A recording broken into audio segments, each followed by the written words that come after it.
Well, hello again. It's me, Trish Talby, and I am coming with another video to just be a support for families maybe who are finding themselves suddenly homeschooling this year thanks to this global pandemic. I hope that even if you've been homeschooling for a while, maybe you'll find some good information in these videos. I'm just basically trying to cover topics that are of interest to you. I thank you for responding to the videos and for asking questions.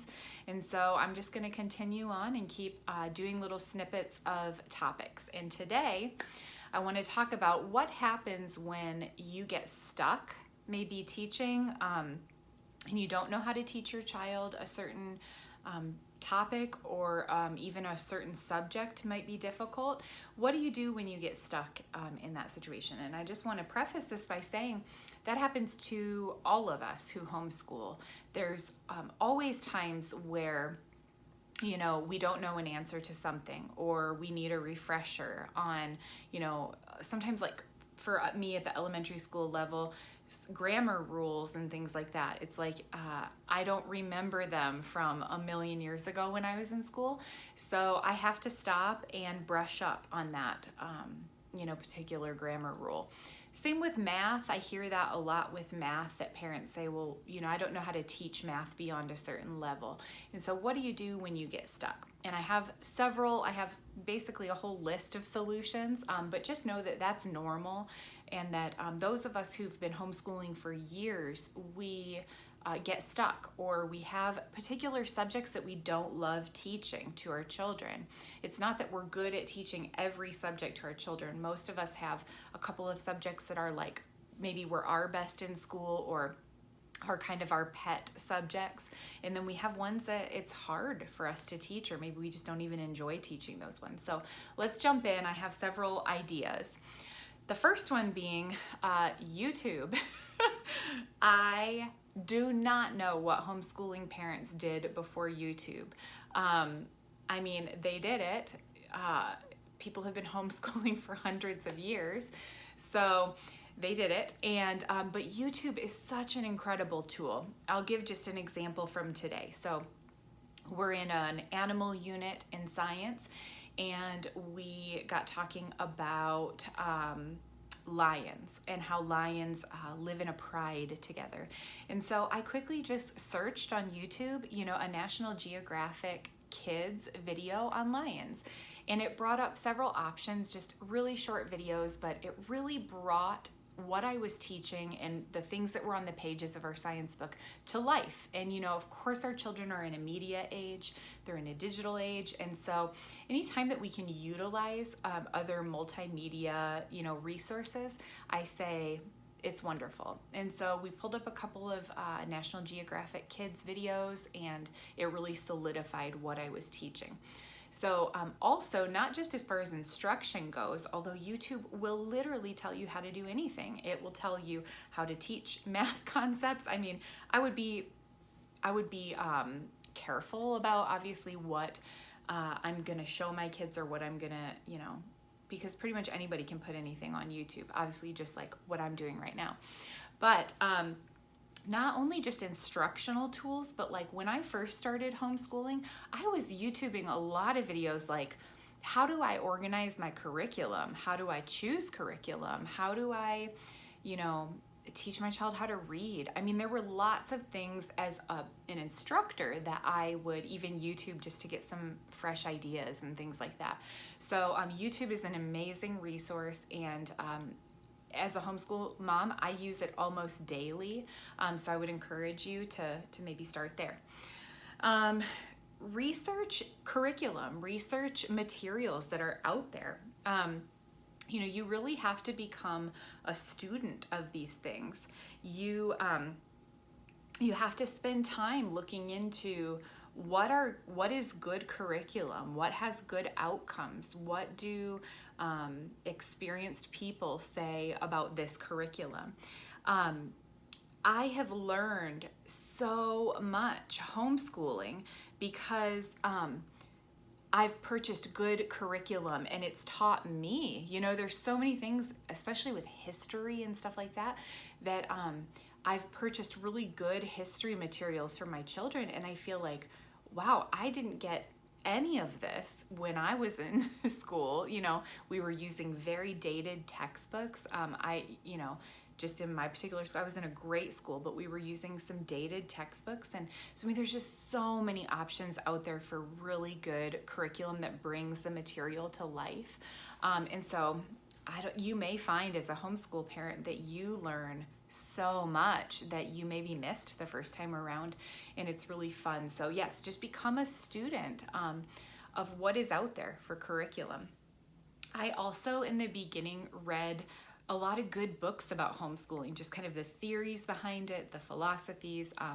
The first book that I read when I became a homeschool parent, or when I was thinking about becoming a homeschool parent, was Susan Wise Bauer's Well-Trained Mind. I had to say, that's like a mouthful. Well-Trained Mind. And it's a big book. I remember it being really thick, and I didn't read all of it. I kind of picked topics that were relevant to me. But it's a really good basis for homeschool and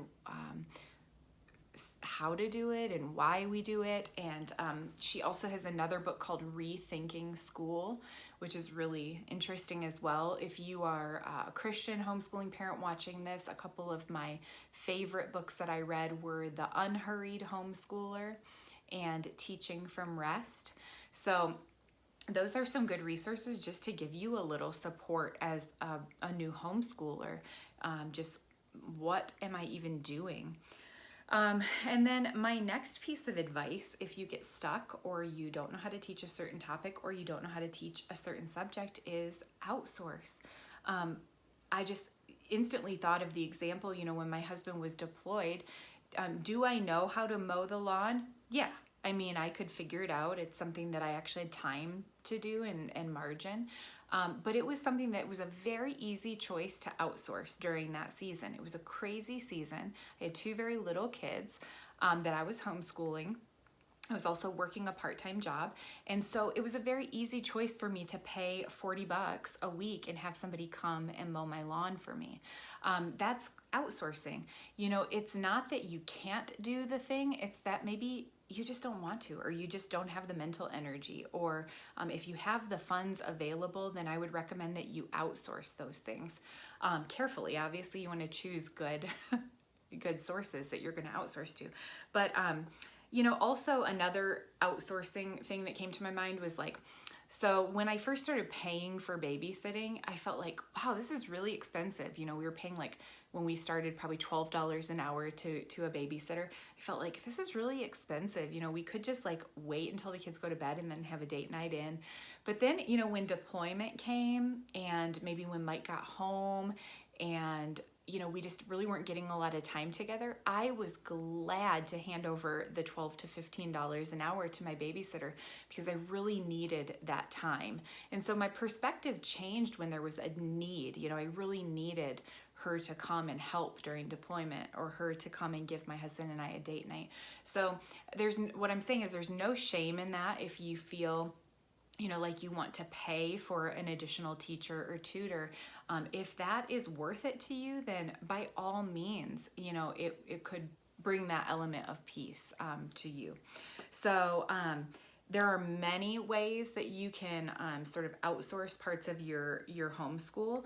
I'll give you some examples of what we do. I am a musician and I have very basic music understanding, but I outsource piano lessons to a teacher who knows way more about it than me and is a wonderful piano teacher. I outsource PE or gym class. I do that through gymnastics and honestly, my husband taking the kids hiking and stuff like that. I outsource that job to them.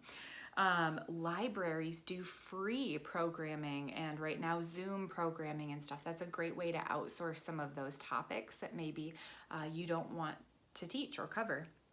Foreign language is something that you can outsource.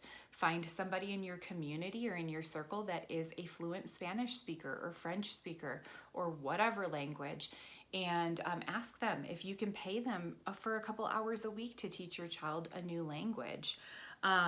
Tutoring, in-person tutoring is a great way to outsource maybe area that you're stuck in. I just spoke with a really good friend of mine yesterday who runs a tutoring business, an in-person tutoring business.